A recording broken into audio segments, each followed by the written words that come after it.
Hello বন্ধুরা, আশা করি আপনারা ভালো আছেন।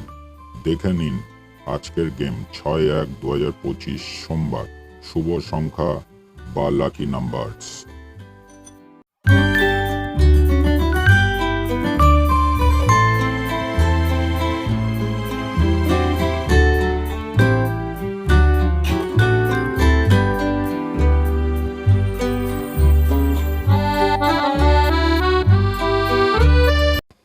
হ্যালো বন্ধুরা, দেখে নিন আজকের গেম 4 ডিজিট রোলিং গেম। 1 থেকে 4 বাজি, 3, 5, 8, 0। প্রতিটা ঘরে 2টো করে পাত্তি দেওয়া আছে। 1 টাইম পাস, একবার পাস হয়ে গেলে ছেড়ে দেবেন। আজকের 8 বাজি রোলিং গেম 2 ডিজিট, 5, 0। 5-এর একটা পাত্তি, 0-র একটা পাত্তি। আশা করছি বন্ধুরা পাস হয়ে যাবে। একবার পাস হলে গেম ছেড়ে দেবেন।